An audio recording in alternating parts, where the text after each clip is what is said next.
25 दिसंबर एक ऐसा दिन जो पूरी दुनिया में क्रिसमस की वजह से मशहूर है। इसका ताल्लुक इस्लाम से दूर दूर तक नहीं है। Let's move back a little bit to the history of this day.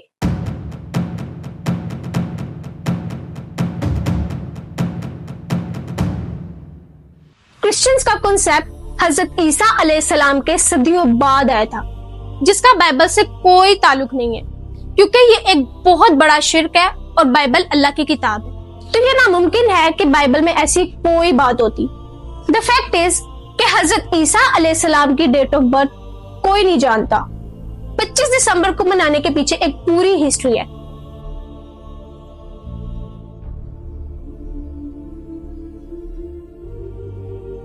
ईसाइयों के दौर में रोमन ट्रेडिशन में लोग सूरज की पूजा करते थे।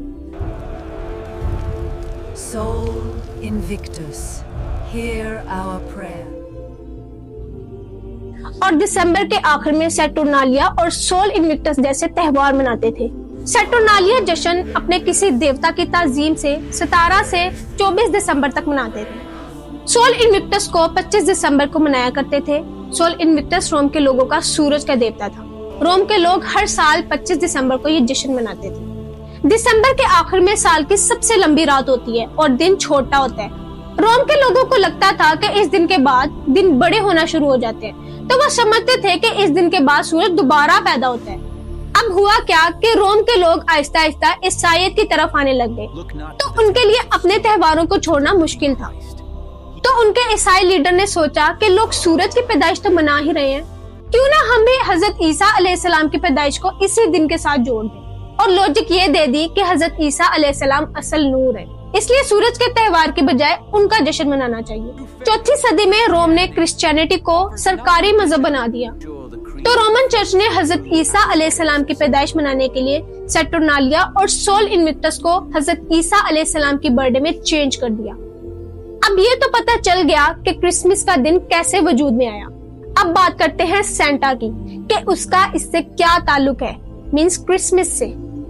आज से 1700 साल पहले मौजूदा तुर्की में सेंट निकोलस नाम का एक प्रीस्ट था। वो अपनी जेनरोसिटी की वजह से बहुत मशहूर था। वो बच्चों को चुपके से तोहफे दिया करता था और गरीबों की मदद किया करता था। 6 दिसंबर को वो मर गया, इसलिए यूरोप में सदियों तक 6 दिसंबर को सेंट निकोलस डे मनाया जाता था और लोगों को गिफ्ट्स दिए जाते थे। तकरीबन 1200 साल बाद यूरोप में एक मजहबी तहरीक चली। इसमें कुछ लोगों ने सेंट्स यानी बुजुर्गों के दिन को मनाने को गलत करार दे दिया और 6 दिसंबर को निकोलस डे को खत्म करने की कोशिश की, लेकिन लोग गिफ्ट्स देने की रवायत को खत्म नहीं करना चाहते थे। इसलिए उन्होंने इसका हल ये निकाला कि तोहफे देने वाले का नाम बदलकर बेबी जीसस रख दिया और तोहफे देने की तारीख को 6 दिसंबर से बदलकर 25 दिसंबर रख दिया, ताकि सारा फोकस हजरत ईसा अलैहिस्सलाम की पैदाइश पर हो जाए। हॉलैंड के लोग सेंट निकोलस को अपनी जुबान में सिंटरक्लास कहते थे। जब ये लोग अमेरिका गए तो वहाँ सिंटरक्लास का नाम बिगाड़कर सेंटा क्लॉज बन गया। वक्त के साथ साथ अमेरिका में सेंट निकोलस की कहानी और क्रिसमस की तारीख को मिक्स कर दिया गया। दिलचस्प बात यह है कि आज हम सेंटा क्लॉज का जो हुलिया देखते हैं वो हमेशा ऐसा नहीं था। 1930 में कोका कोला ने अपनी एडवर्टाइजिंग के लिए सेंटा को सफेद और लाल रंग के कपड़ों में दिखाना शुरू कर दिया और वो इसी तरह मशहूर हो गया। अब बात करते हैं कि क्रिसमस ट्री का जो कॉन्सेप्ट है वो किधर से आया। एक पुरानी रिवायत के मुताबिक तकरीबन 1400 साल पहले एक ईसाई ने जर्मनी में लोगों को ईसाई समझाने के लिए एवरग्रीन ट्री के ट्रायंगुलर शेप्स को यूज किया। उन्होंने कहा कि ये शेप्स होली ट्रिनिटी यानी खुदा, बेटा और रूहुल कुदस की अलामत है। इस वजह से लोग इस दरख्त को खुदा का दरख्त समझने लगे और अब इसको as a Christmas tree use करते हैं। अगर इस्लाम के पॉइंट ऑफ व्यू से देखा जाए तो इस्लाम में इस दिन को कोई भी अहमियत नहीं दी गई। इनफैक्ट इस सेलिब्रेशन के नाम का मतलब ही इतना डेंजरस है कि एक मुस्लिम को गवारा नहीं कि वो इसका वर्ड भी यूज करे। वो इसलिए क्योंकि मैरी क्रिसमस का मतलब है नाउज़ु बिल्लाह कि हम गवाही देते हैं कि अल्लाह ताला ने 25 दिसंबर को बच्चा जना। अस्तगफिरुल्लाह। अल्लाह ताला फरमाता है कि अगर कोई भी ये कहता है कि अल्लाह ने बेटा जना तो उसने अल्लाह को सबसे बड़ी गाली दी। अल्लाह ताला फरमाता है कि अगर इस आसमान को जरा सा भी एहसास होता, जरा सी फीलिंग्स होती اگر کوئی کہتا کہ اللہ نے بیٹا جنا تو یہ آسمان پھٹ جاتا، زمین کھل جاتی، یہ پہاڑ ریزہ ریزہ ہو جاتے۔ آج کے مسلمان کو فرق نہیں پڑتا اس بات پہ کہ وہ عیسائیوں کو وش کرتے ہیں، ان کے ساتھ گفٹس ایکسچینج کرتے ہیں، ان کی پارٹیز کو جوائن کرتے ہیں۔ وہ اس لیے فرق نہیں پڑتا کیونکہ انہیں سوشل ریلیشن شپس کو مینٹین کرنا ہے، شو آف کرنا ہے۔ عیسائی وہ پہلے ہیں جنہوں نے اپنے نبی کی سالگرہ یعنی حضرت عیسیٰ علیہ السلام کی برتھ ڈے کو ایز اے ڈے آف عید مانا ہے۔ وہ اس بنا پر کہ معاذ اللہ تعالیٰ نے عیسیٰ علیہ السلام کو جنم دیا ہے۔ اللہ تعالیٰ نے سورہ مریم اور قرآن کی دوسری سورتوں میں یہ جواب دیا ہے کہ یہ کہتے ہیں کہ رحمان نے بیٹا جنا، مگر یہ تم نے کائنات کی سب سے جھوٹی بات کہی ہے۔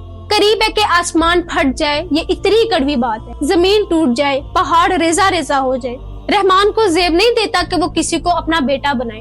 آج کا مسلمان اپنے عیسائی دوستوں کو وش کرتا ہے اور گواہی دیتا ہے کہ معاذ اللہ نے بیٹا جنا ہے۔ کیا یہ مسلمانیت ہے؟ ایک عیسائی کا دل رکھنے کے لیے اس کو وش کیا جاتا ہے، اللہ تعالیٰ کا دل دکھا کر اپنے ایمان کی قربانی دے کر۔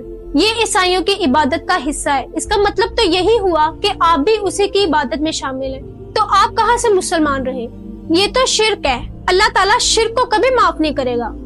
حضرت عمر رضی اللہ تعالیٰ عنہ نے فرمایا تھا کہ کافروں کی عیدوں کے موقع پر ان کی عبادت خانوں کی طرف بھی رخ نہ کرو۔ آج تو انہی کافروں کے ساتھ مسلمان جا جا کر کیک کٹوا رہے ہیں۔ کاٹ تو آپ کیک ہی رہے ہوتے ہیں، لیکن اصل میں اپنے ایمان پر چھری چلا رہے ہوتے ہیں۔ آپ تو وہاں جا کر اپنے ہی پیسوں سے ان کے لیے کیک کاٹ رہے ہوتے ہیں، لیکن اگر عیسائی آپ کو اپنے ہی پیسوں سے ایک تربوز بھی دے دینا اور آپ اس کو کاٹ دیں تو وہ تربوز کاٹنا خنزیر کو ذبح کرنے سے زیادہ خطرناک ہے۔ اللہ تعالیٰ نے نبی صلی اللہ علیہ وآلہ وسلم کو حکم دیا کہ آپ کہہ دیجئے اگر اللہ کا کوئی بیٹا ہوتا تو اللہ کے بیٹے کا بھی یہ حق تھا کہ اس کی بھی عبادت کی جاتی۔ میں محمد صلی اللہ علیہ وآلہ وسلم اس کی عبادت کرتا، لیکن اللہ کا کوئی بیٹا نہیں ہے۔ نبی صلی اللہ علیہ وآلہ وسلم نے فرمایا جس نے کسی قوم سے مشاہبت اختیار کی تو وہ انہی میں سے ہوا، یعنی اگر آپ عیسائیوں کی عبادت میں یا ان کے تہواروں میں شریک ہوں گے تو آپ دین اسلام سے فارغ ہو جائیں گے۔ اللہ اور اس کا نبی صلی اللہ علیہ وآلہ وسلم آپ کو کبھی بھی ایز اے مسلم ایکسیپٹ نہیں کرے گا۔ اگر آپ کو میری یہ ویڈیو پسند آئی ہے تو چینل کو سبسکرائب کر دے اور بیل آئیکن کو دبانا مت بھولیے گا تاکہ میری ہر آنے والی ویڈیو آپ تک پہنچ سکے۔